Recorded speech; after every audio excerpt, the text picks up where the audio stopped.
അപ്പൊ ഇന്ന് നമ്മുടെ ഷോയിൽ അതിഥിയായിട്ടുള്ളത് ഏ ബനാനെ എന്നൊരൊറ്റ പാട്ട് കൊണ്ട് നമുക്ക് എല്ലാവർക്കും പ്രിയങ്കരനായ ഇലക്ട്രോണിക് കിളിയാണ്. Hi man, welcome to the show. ആദ്യം തന്നെ വൈ ഇലക്ട്രോണിക് കിളി? ആ പേര് ഭയങ്കര രസകരമായിട്ടുണ്ടോ? എല്ലാരും സെർച്ച് ചെയ്യണം ആരാണ് ഈ കിളി. ഇപ്പം എല്ലാവരുടെയും മുമ്പിലേക്ക് എത്തിയിരിക്കുകയാണ് ആ കിളി. എന്തുകൊണ്ടാണ് ആ പേര് ചൂസ് ചെയ്തത്? വെറുതെ ഞാനൊരു ട്രാക്കിന് പേരിട്ടാണ് ആദ്യം. വെറുതെ ഒരു ട്രാക്കിന് പേരിട്ടാണ്. അപ്പം പിന്നെ സ്റ്റെഫിൻ എന്നുള്ള പേരിനോട് അത്ര, എന്റെ പേര് സ്റ്റെഫിൻ ആണ്. അതും അത്ര കേൾക്കുമ്പോ ഒരു സുഖമില്ല. അത് കുറെ പേർക്ക് അവരുടെ പേര് ഇഷ്ടാവൂലല്ലോ പണ്ടോട്ടെ. അപ്പം അതുകൊണ്ട് ഇലക്ട്രോണിക്കലി എങ്ങനെയാണ് ആ പേരിലേക്ക് എത്തിയത്? ആക്ച്വലി ഇലക്ട്രോണിക് കിളി എന്ന് പറയുമ്പോഴത്തേക്ക് പെട്ടെന്ന് വരുന്ന ഒരു പേരല്ലല്ലോ. ചെയ്യുന്ന ഇലക്ട്രോണിക് മ്യൂസിക് ആണ്. ഞാനിങ്ങനെ ഒരു ട്രാക്കിന് ഇലക്ട്രോണിക്കലി എന്ന് ഇട്ടായിരുന്നു.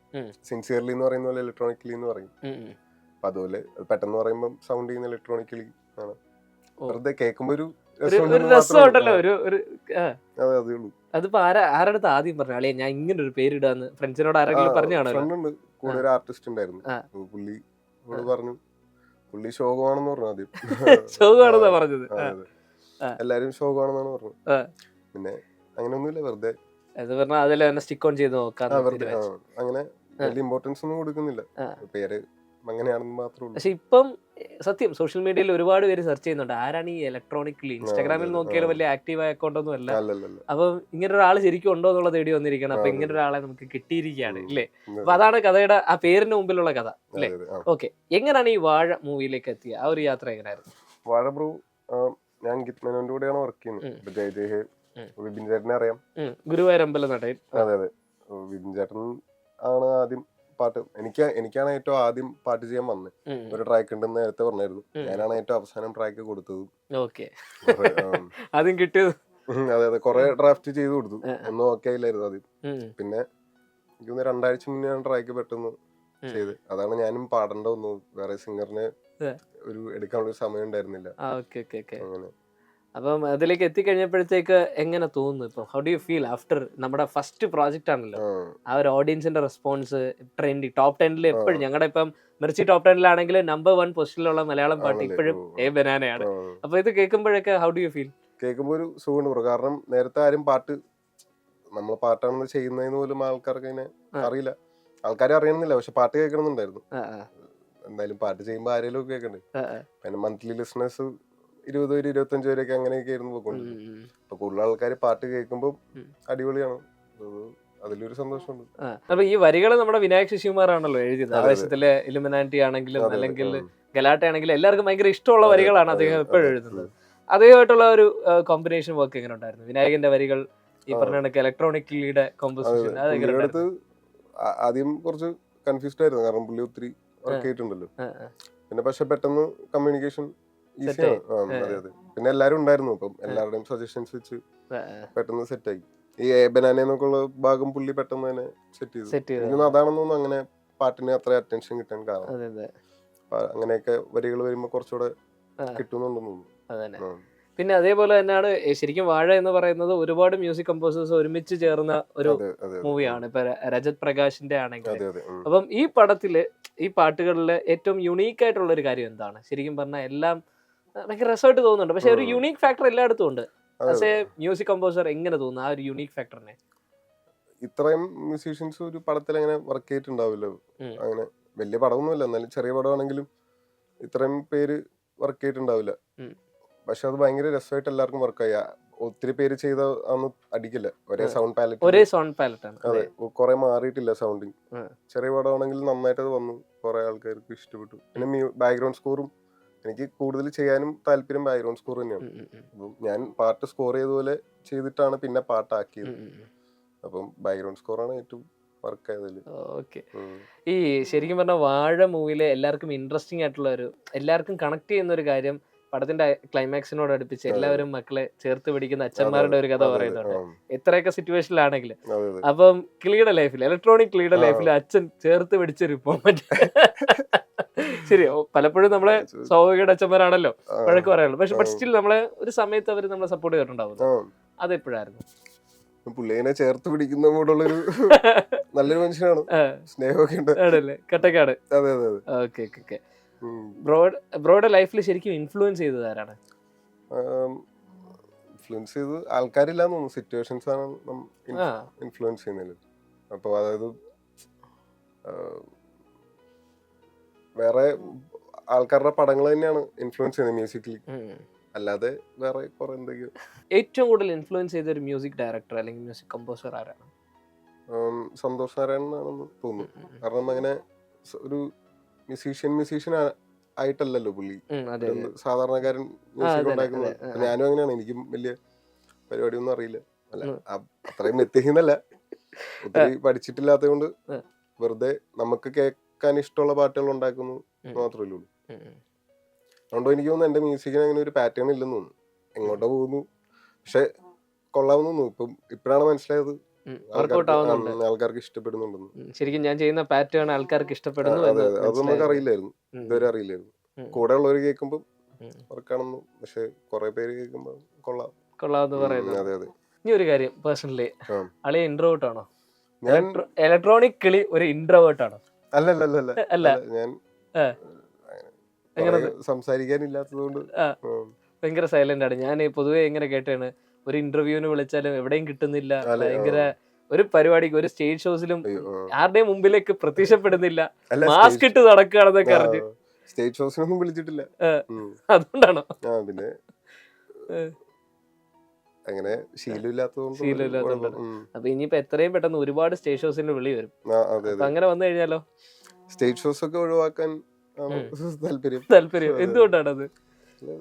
ഞാൻ അങ്ങനെ ഒരു പെർഫോമർ അല്ലാത്തതുകൊണ്ട്, പിന്നെ പറയാനും ഒത്തിരി കാര്യങ്ങളില്ല. ശരിക്കും പറഞ്ഞ പാട്ടുണ്ടാക്കാൻ ഉള്ളൊരു ഇത് മാത്രം, സ്കില്ല് മാത്രമേ ഉള്ളൂ, സംസാരിക്കാൻ അത്ര സ്കില്ലില്ല.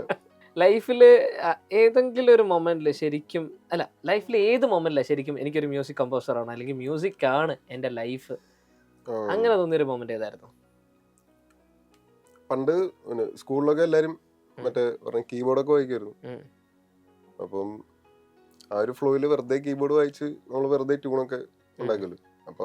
അപ്പൊ നമ്മൾ എല്ലാരും കേൾപ്പിക്കുമ്പോ പൊളിയാണെന്ന് പറയും, പക്ഷെ ശരിക്കും ഭയങ്കര ശോകമായിരുന്നു. അപ്പൊ നമ്മള് അടിപൊളിയാണെന്ന് ഓർത്തിരുന്നു. പിന്നെ എഞ്ചിനീയറിംഗ് കഴിഞ്ഞിട്ടാണ് ശരിക്കും മ്യൂസിക് കൺസർവേറ്ററിൽ പോയി, ചെന്നൈ റഹ്മാൻ സാറിന്റെ കോളേജാണ്. അപ്പൊ അവിടെ പോയി കുറച്ചാള് പഠിച്ചപ്പോഴാണ് ഇത് ചെയ്യാൻ പറ്റുമെന്ന് മനസ്സിലായി. അപ്പോഴാണ് ട്രൈ ചെയ്ത് നോക്കാന്ന്, അല്ലാതെ പണ്ടോട്ടെ വെറുതെ ആഗ്രഹിച്ചു, കൊള്ളാം മ്യൂസിക് എന്റെ ഒരു പരിപാടിയാണ്. പിന്നെ ഭയങ്കര അടിപൊളി പരിപാടിയാണ്, വെറുതെ മ്യൂസിക് ഉണ്ടാക്കി എന്നാ നമുക്ക് പൈസ കിട്ടും, നമ്മൾ ജീവിക്കുന്നു, ഭയങ്കര ചില്ലാണ് ജോലിയായിട്ട് തോന്നുന്നില്ല, ഒരു സ്ട്രെസ്സും ഇല്ലാത്തൊരു പരിപാടിയാണ്. സ്ട്രെസ് ഇല്ലാത്തൊരു പരിപാടിയാണ്. ഇവിടെ നേരത്തെ നമ്മുടെ രജത് വന്നപ്പോ പറഞ്ഞ് നല്ല സ്ട്രെസ് ഉള്ള പരിപാടിയാണെന്ന് ചെയ്യുമ്പോൾ ഒരു ബുദ്ധിമുട്ടുണ്ട്, പക്ഷെ അത് കഴിഞ്ഞിട്ടുള്ള ഒരു ആഫ്റ്റർ കൊള്ളാം. സോ ബ്രോയുടെ happiness, what is your happiness? What makes you happy? ഒരു നല്ല ട്രാക്ക് ചെയ്ത് കേൾക്കുമ്പോൾ ഒരു സുഖം, അതാണ് ഇപ്പം ഉള്ളൂ ഇപ്പോഴത്തെ ഒരു ഹാപ്പിനെസ്. നമുക്ക് തന്നെ ഇഷ്ടപ്പെടും, വേറെ ആൾക്കാർ പറഞ്ഞില്ലെങ്കിലും അത് നമുക്ക് തന്നെ ഭയങ്കര അടിപൊളിയാണെന്ന് തോന്നിയ ഭയങ്കര. ഇങ്ങനെ ഒരു നല്ലൊരു ട്രാക്ക് രാത്രികളൊക്കെ ഇരുന്ന് കഷ്ടപ്പെട്ട് ഔട്ട് ഇറക്കുമല്ലോ, എന്നിട്ട് ഇത് ആർക്കും ആദ്യം അയച്ചു കൊടുക്കുന്നത്? ഞാൻ അങ്ങനെ ഇപ്പം ആർക്കും അയച്ചു കൊടുക്കാറില്ല. അപ്പൊ ഇതിന്റെ ഒരു റിവ്യൂ കേൾക്കാൻ നമ്മൾ ആഗ്രഹിക്കത്തില്ലേ? നമ്മുടെ പരിപാടി കൊള്ളാവോ? ഞാനെല്ലാം സൗണ്ട് ക്ലൗഡില് പോസ്റ്റ് ചെയ്തിട്ട് വെറുതെ ഇൻസ്റ്റയിലും, സ്ഥിരം കേൾക്കുന്ന ഒരു 100-100 പേരുണ്ട്, അവര് കേൾക്കും. അങ്ങനെ ഞാനങ്ങനെ ഷെയർ ചെയ്യാറില്ല. ആരോട് ഷെയർ ചെയ്യാറില്ല? ഇല്ല. ഓക്കെ. എന്നിട്ട് ഇതിന്റെ റിവ്യൂ സ്വന്തമായിട്ടുള്ള ഒരു തീരുമാനമാണ്? റിവ്യൂ എന്റെ പണ്ടത്തെ മ്യൂസിക് ഒന്നും എന്റെ അമ്മയ്ക്കൊന്നും കേട്ടാൽ മനസ്സിലാവില്ല, കുറച്ച് ഇലക്ട്രോണിക് ആയിരുന്നു. അപ്പൊ അമ്മേനെ ഒന്നും കേൾപ്പിച്ച് ആസ്വദിക്കാൻ പറ്റില്ല അവർക്ക്, അപ്പനും അങ്ങനെ തന്നെയാണ്. അപ്പൊ അവരെ കേൾപ്പിക്കാൻ പറ്റില്ല, നമ്മള് ഡിസപ്പോയിന്റഡ് ആവും. അതുകൊണ്ട് ആർട്ടിസ്റ്റ് ഫ്രണ്ട്സിനെ കേൾക്കും, അപ്പൊ അവര് സജഷൻസ് പറയും. അപ്പൊ നമ്മുടെ പാട്ടില് വേറെ സജഷൻസ് കേൾക്കുമ്പോ നമുക്ക് ആദ്യം വർക്കല്ലല്ലോ, അതുകൊണ്ട് ഞാൻ തന്നെ കേട്ട് സെറ്റ് ആക്കാണ് ഫൈനൽ പ്രൊഡക്റ്റ് ആയിട്ട് വെറുതെ സൗണ്ട് ക്ലൗഡിൽ തന്നെ പോസ്റ്റ് ചെയ്യും. ഇപ്പൊ അപ്പനോ അമ്മയൊക്കെ വാഴ സിനിമ കണ്ടായിരുന്നോ? അതെ കണ്ടായിരുന്നു. അപ്പൊ മോൻ ചെയ്ത എ ബനാന സോങ് കേട്ട് കഴിഞ്ഞിട്ട് എന്താണ് അവരുടെ റെസ്പോൺസ്? അവർക്ക് പാട്ട് ഭയങ്കര ഇഷ്ടപ്പെട്ടു. ഇപ്പൊ ഞാനല്ല ചെയ്തെങ്കിലും ഇഷ്ടപ്പെടാൻ സാധ്യതയുള്ള ഒരു പാട്ടാണ് അവർക്ക്. അവർക്ക് സാധാരണ എന്റെ പാട്ടുകളൊന്നും ഇഷ്ടപ്പെടാറില്ല, ഇലക്ട്രോണിക് ആയതുകൊണ്ട് പെട്ടെന്ന് കണക്ട് ആവില്ല. പിന്നെ മലയാളത്തിൽ അങ്ങനെ ലിറിക്സ് എഴുതി ലിറിക്സും കൂടെ അവർക്ക് മനസ്സിലാവണല്ലോ, അപ്പൊ കുറച്ചുകൂടെ ഇൻട്രസ്റ്റിംഗ് ലിറിക്സും കൂടെ ആയതുകൊണ്ട് അവർക്ക് ഭയങ്കരമായിട്ട് ഇഷ്ടപ്പെട്ടു. കണക്ട് ചെയ്തു. പടം കണ്ടു കഴിഞ്ഞിട്ട് എന്താ പറഞ്ഞത്? പടം കണ്ടു കഴിഞ്ഞ് അപ്പൊ ഇത് വെച്ച് ജീവിക്കാൻ പറ്റൂലെന്ന് മനസ്സിലായി. എന്ന് തോന്നുന്നു. ഇപ്പോഴും വല്ല പറയുന്നുണ്ടോ, വല്ല പണിക്ക് പോണോന്ന് വല്ല പറയുന്നുണ്ടോ? ഇല്ല, പണ്ട് PSC എഴുതാൻ പറയായിരുന്നു മമ്മി. PSC എഴുതാൻ പറയും. കഴിഞ്ഞ വർഷം പറയായിരുന്നു. ഇനി പറയില്ലായിരിക്കും. സ്കൂൾ ടൈമിൽ അളിയാ നീ ഒരു മ്യൂസിക് കമ്പോസർ ആകും എന്ന് പറഞ്ഞൊരു ഫ്രണ്ട് ആരായിരുന്നു? സ്കൂളില് കുറെ പേരുണ്ടായിരുന്നു. സ്കൂൾ അല്ലെങ്കിൽ കോളേജ് ലൈഫ്? സ്കൂളിൽ എൻ്റെ ഒരു മറ്റേ ഷോർട്ട് ഫിലിം എടുക്കുന്ന ഒരു പുള്ളി ഉണ്ട്, ജബിൻ എന്ന് പറഞ്ഞു. പുള്ളിയാണ് പുള്ളിയുടെ ഷോർട്ട് ഫിലിമിൽ ആദ്യം എന്നെ മ്യൂസിക് ചെയ്യിപ്പിക്കുന്നത്. അപ്പോ വെറുതെ കീബോർഡ് വായിച്ചു കൊടുത്തു. അപ്പൊ ഞാൻ ഓർത്തു ഭയങ്കര പൊളിയാണെന്ന് ഓർത്തു. പക്ഷെ ഭയങ്കര ഷോ ആയിരുന്നു ഇപ്പൊ കേട്ട് കഴിഞ്ഞാലാണ്. അപ്പം പുള്ളിയാണ് ആദ്യം ചെയ്യിപ്പിക്കാൻ വിളിക്കുന്നത്. അപ്പൊ നമുക്കൊരു തോന്നൽ വരുമല്ലോ, നമുക്ക് ഇതൊക്കെ പറ്റും. പിന്നെ അത് കണ്ട ആരൊക്കെയോ വിളിച്ചു, പിന്നെ എങ്ങനെയൊക്കെയോ വന്നു. ശരിക്കും ഇത് പഠിച്ചിട്ടില്ലേ? കീബോർഡ് ചെറുപ്പം തൊട്ടേ പഠിക്കുന്നുണ്ടായിരുന്നു, പള്ളിയിലൊക്കെ വായിക്കാനായിട്ട്. പിന്നെ എഞ്ചിനീയറിംഗ് ബിടെക് കഴിഞ്ഞ് മ്യൂസിക് സ്കൂളിൽ പോയി ഒരു 6 month 1 year കോഴ്സ് റഹ്മാൻ സാറിന്റെ കോളേജിൽ. അവിടെ കൊള്ളായിരുന്നു. അവിടെ നിന്നാണ് ആക്ച്വലി എന്തെങ്കിലുമൊക്കെ ചെയ്യാൻ പറ്റുമെന്ന് മനസ്സിലായി. ഒരു എഞ്ചിനീയർ ആയിരുന്ന ഒരാൾ ഇപ്പം ഇലക്ട്രോണിക് കിളിയായി മാറിയിരിക്കുകയാണ്. ഞാൻ എഞ്ചിനീയർ ആയിട്ടില്ല, ഞാൻ പാസ്സായി. ഏതായിരുന്നു ഡിപ്പാർട്ട്മെന്റ്? Civil engineering. എപ്പോഴെങ്കിലും കൺസ്ട്രക്ഷൻ സൈറ്റിൽ പോകേണ്ട വന്നിട്ടുണ്ടോ? പോയൊരു ഓർമ്മയില്ല. പോയിട്ടുണ്ടോ? പോയി കണ്ടിട്ടൊക്കെ ഉണ്ട്, പക്ഷെ അവിടെ എന്താ സംഭവിക്കുന്നത് എനിക്ക് ഇതുവരെ അറിയത്തില്ല. എന്റെ വീട് പണിതപ്പോഴാണെങ്കിലും ഞാൻ അങ്ങോട്ട് പോയിട്ടില്ല. അല്ലെങ്കിൽ നമ്മൾ സിവിൽ എഞ്ചിനീയേഴ്സ് എല്ലാം അങ്ങനെ. ഞാനും സിവിൽ എഞ്ചിനീയർ. അതുകൊണ്ട് തന്നെ നമ്മള് ഏറ്റവും കൂടുതൽ പ്രത്യേകത, ആ സമയത്തൊക്കെ വീട് പണിയെങ്കിൽ അങ്ങോട്ട് നമ്മൾ പോകത്തില്ല. മനസ്സിലാവില്ല. പഠിച്ചിറങ്ങി കഴിയുമ്പോഴായിരുന്നു അയ്യോ അന്ന് പോയായിരുന്നെങ്കിൽ എന്ന് ചിലപ്പോ അറിയിക്കുന്നത്. പക്ഷെ ഇനി വേണ്ട, ഇനിയില്ല, ഇനി അങ്ങോട്ട് പോകുന്ന പരിപാടിയില്ല. ഓക്കെ, ബ്രോയുടെ ലൈഫിൽ ഒരു സപ്പോർട്ടിങ് സിസ്റ്റം ആരാണ്? പാട്ടൊക്കെ കേട്ടിരിക്കുമ്പോ ഒരു സമാധാനം കിട്ടും. വൺ മാൻ ഷോ ആണ് ഇപ്പം. ഒറ്റയ്ക്കുള്ള സമാധാനം. പിന്നെ കുറച്ച് ഫ്രണ്ട്സ് ഉണ്ട്, എല്ലാരും അവിടെ ഇവിടേക്കാണ്. അപ്പൊ അതുകൊണ്ട് വല്ലപ്പോഴേ കാണാറുള്ളൂ. അങ്ങനെ ഒരു ഈ പറഞ്ഞ കണക്ക് ഒറ്റയ്ക്കുള്ള പരിപാടിയൊക്കെ സെറ്റ് ചെയ്ത് പോകുന്ന ഒരാളാണ്. കുറച്ചൊക്കെ അത്യാവശ്യം. ഈ വാഴ മൂവിയിൽ തന്നെ എന്തെങ്കിലുമൊക്കെ ആകണം എന്ന് നടക്കുന്ന കുറെ പിള്ളേരുടെ ഒരു കഥയാണല്ലോ പറയുന്നത്. ആ സമയത്ത് ഒരുപാട് കുത്തുവാക്കുകൾ കേട്ടിട്ടുണ്ട്. അപ്പം ഈ സിറ്റുവേഷനിലൊക്കെ അതെ ബ്രോ തന്നെ സ്ട്രഗിൾ ചെയ്യുന്ന ഒരു മൊമെന്റില് ഏറ്റവും കൂടുതൽ വിഷമിപ്പിച്ച ഒരു കമന്റ് എന്തായിരുന്നു? സ്ട്രഗ്ലിംഗ് മൊമെന്റില് കമന്റ് ആക്ച്വലി വിഷമിപ്പിച്ചിട്ടുണ്ടോ? നമുക്ക് എന്താ ചെയ്യുന്നതെന്ന് പറയാൻ പറ്റില്ലായിരുന്നു നമുക്ക് തന്നെ. ആരും ഒന്നും പറഞ്ഞിട്ടില്ല. പക്ഷെ ഇപ്പൊ എന്താ ചെയ്യുന്നതെന്ന് ചോദിച്ചാൽ മ്യൂസിക് ഡയറക്ടർ എന്ന് പറയാനും പറ്റില്ല, ഒന്നും കേൾപ്പിക്കാനും ഇല്ലല്ലോ. നമ്മൾ വീട്ടിലിരുന്ന് ചെയ്ത് നമ്മൾ തന്നെ കേൾക്കുന്നു, നമ്മൾ തന്നെ സൗണ്ട് ക്ലൗഡിൽ ഇടുന്നു. ഒരു മറ്റേ ആ ഒരു ക്രൈസിസ് ഉണ്ടായിരുന്നു, എന്താ ചെയ്യണ്ടേന്ന്, എന്താ ചെയ്യുന്നത് മ്യൂസീഷ്യനാന്ന് പറയാനും പറ്റില്ല. ഒരു സാധനം. അതുകൊണ്ട് തന്നെ വീട്ടിൽ നിന്നുള്ള പരിപാടി, കല്യാണ പരിപാടി അതിനൊന്നും പോകാറില്ല? കല്യാണം അതൊക്കെ കുറച്ചൊക്കെ പോകും, അടുത്ത ആൾക്കാരുടെ ഒക്കെ പോകും. അതല്ലാതെ ഈ ചോദ്യമായിരുന്നു ഏറ്റവും വലിയ പ്രശ്നം. ചോദ്യം അവര് മാന്യമായിട്ട് ചോദിക്കുന്നതാണ്, നമുക്ക് പറയാനൊരു ബുദ്ധിമുട്ടുള്ളൊരു കുഴപ്പം. ഇനിയിപ്പോ ചെല്ലുമ്പോ എങ്ങനെയായിരിക്കും? ഇനിയും അങ്ങനെ പോവാൻ വലിയ പ്ലാനില്ല, പരിപാടി ഒഴിവാക്കണതാണ് പരിപാടിയാണെന്നാണ്. പക്ഷെ ഇനിയിപ്പോ ചെല്ലുമ്പോ വാഴ മൂവിയിലെ മ്യൂസിക് കമ്പോസേഴ്സിലെ ഒരാളാണ്, അത് കുറച്ച് സെലിബ്രിറ്റി ആയി. അതെ അതെ, അത് കുറച്ച് ശോകമാണ്. പിന്നെ മുഖം അറിയില്ലാത്തതുകൊണ്ട് വലിയ കുഴപ്പമില്ല. ഇലക്ട്രോണിക്കലി നോക്കിയൊക്കെ എന്തോ AI ടൂൾ വെച്ച് ആരോ പാട്ടുണ്ടാക്കി നമുക്ക് ഓർത്തിരുന്നോളൂ. ഓക്കെ, ഇനിയിപ്പോ എല്ലാരും മോഹമൊക്കെ ഫെമിലിയർ ആവും. ഓക്കെ, അത് സീനാണോ? സീനില്ല, കുഴപ്പമില്ല. എനിക്ക് തോന്നുന്നു ഒട്ടും ഫെയിം ആഗ്രഹിക്കാത്ത ഒരാളാണെന്ന് തോന്നുന്നു. അങ്ങനെയൊന്നുമില്ല, എളുമാവിനൊന്നുമല്ല. എനിക്ക് അത്ര എളുപ്പ. ഓക്കെ, എന്താണ് ബ്രോയുടെ ഇനി അപ്കമിങ് പ്രോജക്ട്സ് ഒക്കെ? ഞാൻ അങ്കിത് മേനോന്റെ കൂടെയാണ് വർക്ക് ചെയ്യുന്നത്. പുള്ളിയുടെ കൂടെ ബാക്ക്ഗ്രൗണ്ട് സ്കോറിൽ വർക്ക് ചെയ്യുന്നു. അതാണ് മെയിൻ ആയിട്ടുള്ള പരിപാടി. പിന്നെ ഇൻഡിപെൻഡന്റ് ട്രാക്കുകൾ ചെയ്യുന്നു, അങ്ങനെ എന്തെങ്കിലുമൊക്കെ ചെയ്യണം. ഇൻഡിപെൻഡന്റ് ട്രാക്കുകളാണ് കുറച്ചുകൂടെ താല്പര്യം. പിന്നെ ബാക്ക്ഗ്രൗണ്ട് സ്കോർ ചെയ്യുന്ന പരിപാടിയാണ് കുറച്ചുകൂടെ ഫോക്കസ് ചെയ്യുന്നത് ഇപ്പം ബാക്കി മ്യൂസിക് ഡയറക്ടേഴ്സിന്റെ കൂടെ. ഏതെങ്കിലും പുതിയ പടം കമ്മിറ്റഡ് ആണോ? എക്സ്ട്രാ ഡീസന്റ് എന്ന് പറഞ്ഞ് അങ്കിത് മേനോൻ ചെയ്യുന്ന ഒരു പടമുണ്ട്, അപ്പൊ അതില് സ്കോറിൽ ഇരിക്കുന്നുണ്ട്. അതാണിപ്പം.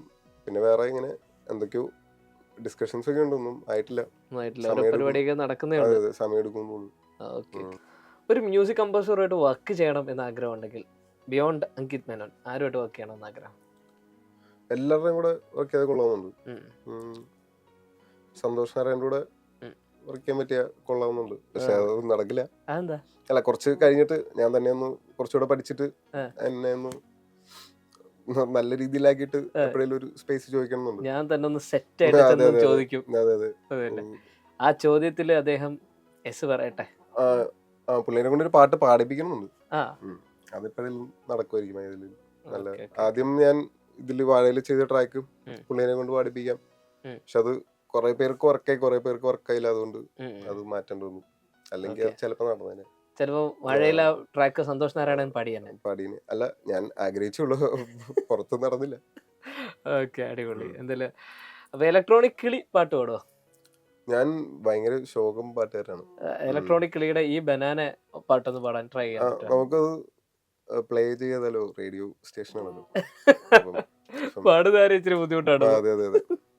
ഓക്കെ ഓക്കെ, അടിപൊളി. ഇപ്പൊ ഈ പാട്ടൊക്കെ ഇറങ്ങിയ ശേഷം ആൾക്കാരൊക്കെ ചോദിക്കുന്നുണ്ടോ, അടി ആ പാട്ടൊന്ന് പാടുവോ? അതെ അതെ അതെ. ഞാൻ കഷ്ടപ്പെട്ട് മറ്റേ ഓട്ടോ ട്യൂണൊക്കെ ചെയ്ത് കഷ്ടപ്പെട്ട് പാടിയെടുത്താണ്. എനിക്ക് പാടാൻ ഭയങ്കര ടാസ്ക് ആണ്. അതുകൊണ്ട് ഒരു സ്റ്റുഡിയോയിൽ പോയി ഒരു 3-4 മണിക്കൂർ എടുത്താണ് പാടിയത്. 3-4 മണിക്കൂർ എടുത്ത് പാടിയ ഒരു പാട്ടാണ്. അതെ അതെ. കുറച്ച് അപ്പൊ ആൾക്കാരൊക്കെ വീണ്ടും വീണ്ടും ഈ പാട്ട് പാടുമെന്ന് ചോദിക്കുമ്പോ നോവെന്നല്ലാതെ വേറൊന്നും പറയാനും പറ്റില്ല. അതെ അതെ. അതാണ്, സ്റ്റുഡിയോയും മൈക്കും ഓട്ടോ ട്യൂണൊന്നും ഇല്ലാതെ ഒരിക്കലും പാടാൻ പറ്റില്ല. ഭയങ്കര മോശമായി പോകും, റിസ്ക് ആയി പോകും. ഓക്കെ മച്ചാനെ, അപ്പൊ എന്തായാലും താങ്ക് യു സോ മച്ച് മച്ചാനെ. കാര്യങ്ങളൊക്കെ ഉഷാറായിട്ട് തന്നെ നടക്കട്ടെ. അപ്പം ഇനി അടുത്ത പ്രാവശ്യം വരുമ്പോ ഒരുപാട് പാട്ടുകൾ ചെയ്യാൻ പറ്റട്ടെ. ഈ പറഞ്ഞ ഇടയ്ക്ക് സന്തോഷ് നാരായണനുമായിട്ട് തന്നെ വർക്ക് ചെയ്യാൻ പറ്റട്ടെ. അതാണല്ലോ ഏറ്റവും വലിയൊരു ഡ്രീമിൽ. ഓൾ ദി ബെസ്റ്റ് മച്ചാനെ. ഓക്കെ.